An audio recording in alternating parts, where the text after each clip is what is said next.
आप मेरे पापा बनने की कोशिश मत कीजिए। हॉस्पिटल के बाहर बैठी नीता आज खुद को बहुत अकेला महसूस कर रही थी। आंसू थे कि रुकने का नाम ही नहीं ले रहे थे। कल तक घर का क्या माहौल था और आज क्या हो गया, कुछ समझ में नहीं आया। जो था वो हाथों से फिसलता जा रहा था। बस कोशिश में थी कि जो बचा कुचा रह गया उसे ही समेट लूं। किस्मत कैसे कैसे दिन दिखाती है।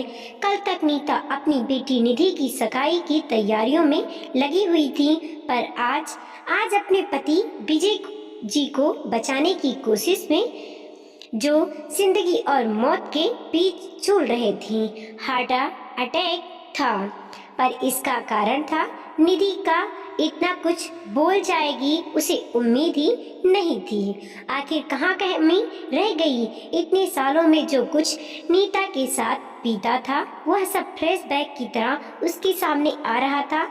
जब नीता अजय की दुल्हन बनकर ससुराल आई थी, अजय के परिवार में उसके माता पिता और उसके दो छोटे भाई थे, अनिल और विजय। नीता इतनी प्यारी थी कि उसे ससुराल में अपनी जगह बनाने में भी ज्यादा वक्त नहीं लगा। हर कोई नीता को पसंद करता था और नीता भी सबका ध्यान रखती थी। अजय और अनिल जहां अपने पिता का व्यवसाय देखते थे, वहीं विजय अभी कॉलेज में पढ़ाई कर रहा था।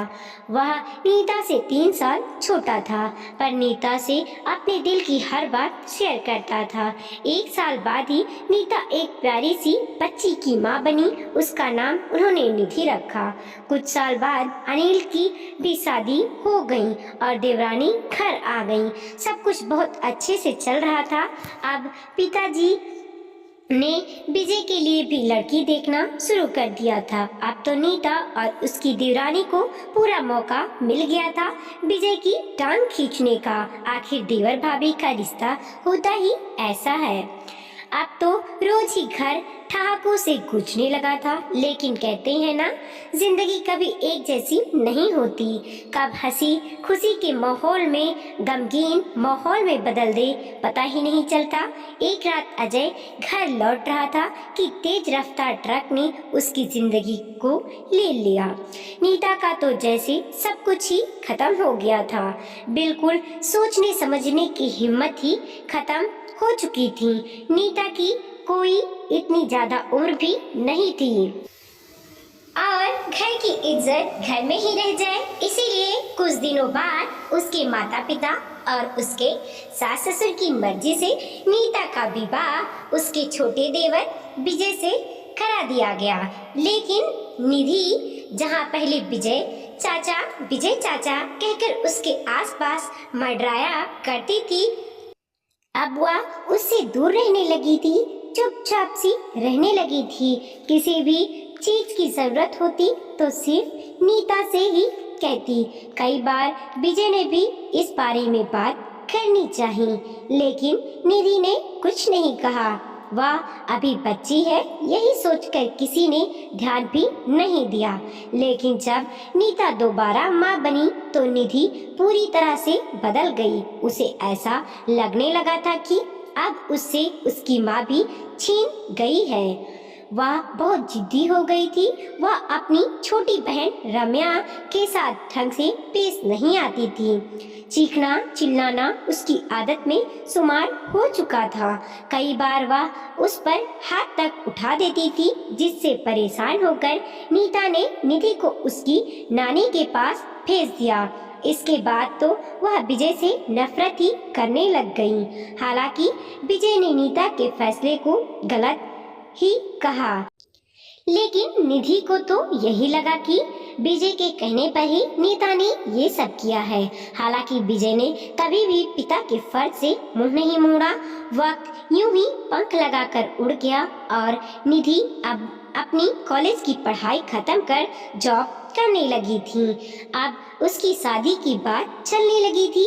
फाइनली निधि को रमन पसंद आया और सगाई की तैयारी शुरू हो गई थी। नीता सगाई पास के ही गार्डन से करवाना चाहती थी। वहीं निधि सगाई होटल में करवाना चाहती थी। सगाई होटल से हो या गार्डन से, इसी बात को लेकर निधि और नीता में बहस हो गई। क्या मम्मी, शादी मेरी है, कम से कम मेरी मर्जी तो चलने दो। देख, शादी के लिए हम होटल बुक करवा लेंगे, लेकिन फिलहाल सगाई तो हम पास के ही गार्डन से करेंगे। यार आप प्लीज जबरदस्ती मत करो, इससे अच्छा तो सगाई घर पर ही करवा लो। निधि, अभी सगाई में इतना खर्चा करने की क्या जरूरत है? हाँ, मेरे पर तो खर्च करने में आप लोगों का काफी खर्च हो जाता है। शादी में भी खर्च क्यों कर रहे हो? किसी सम्मेलन में ही करवा देते। आपकी तो सिर्फ एक ही बेटी है रम्या, मैं तो कुछ नहीं हूँ। अरे किसने कहा कि तुम हमारी बेटी नहीं हो? तुम तो हमारी लाडली बेटी हो, विजय ने कहा। आप तो रहने दीजिए, सब जानती हूँ मैं कि जुबान मेरी माँ की है, लेकिन बोल कौन रहा है? क्या मुझे नहीं पता आपने क्या क्या छीना है मुझसे? मैंने क्या छीन लिया बेटा तुमसे? आखिर मैं तुम्हारा पिता हूँ। आप मेरे पिता बनने की कोशिश मत कीजिए। आप शायद भूल रहे हैं कि मैं आपके बड़े भाई की बेटी हूँ। मेरे पिता इस दुनिया में नहीं है। और रही छीनने की बात, आपने मुझसे मेरी माँ तक को छीन लिया। इतना सुनना था कि नीता ने खींचकर एक चाटा निधि के गाल पर चढ़ दिया, लेकिन इतने पर भी वह चुप नहीं हुई। आज तक उसके दिल में जो भी भरा था, सारी भड़ास उसने उस समय निकाल दी। थोड़ी देर बाद विजय जी अचानक से गिर गए। उन्हें हॉस्पिटल लाया गया तो पता चला कि हार्ट अटैक है और उनकी हालत क्रिटिकल है। नीता यह सब सोच ही रही थी कि इतने में निधि और रम्या भी हॉस्पिटल आ गईं। उन्हें देखकर नीता ने कहा, निधि तुम यहाँ से जाओ। ICU में जो शख्स है वो मेरा पति है और रम्या का पिता है, पर तुम्हारा कुछ नहीं। वह शख्स जिसने हमारी खुशियों के लिए अपने अरमानों को छोड़ दिया, क्या उसके शादी और अपने लाइफ पार्टनर को लेकर कोई अरमान नहीं थे जो उसने एक विधवा, एक बच्चे की माँ से शादी कर ली? वो तो तुम्हारा पिता बन गया, लेकिन तुम उसकी बेटी नहीं बन पाई। मुझे माफ कर दो माँ, मुझसे गलती हो गई। माफी मुझसे क्यों मांग रही हो? जिससे मांगो जिसका दिल दुखाया है तुमने। अगर उन्हें कुछ हो गया तो मैं तुम्हें कभी माफ नहीं कर पाऊंगी। थोड़ी देर बाद नर्स ने आकर कहा कि विजय जी को होश आ गया है और वो निधि को याद कर रहे हैं। वह कमरे में गई तो विजय जी उसको देखकर मुस्कुरा दिए। निधि, मैं ठीक हूँ बेटा, तुम्हारी सगाई मैं होटल से ही करवाऊंगा। मुझे माफ कर दो पापा, मुझसे गलती हो गई। आप ठीक हो जाओ, बस यही काफी है। निधि के मुंह से अपने लिए पापा सुनकर वह बहुत खुश हुए। बस मेरी बेटी मेरे साथ है, अब तो मैं ठीक ही हो जाऊंगा।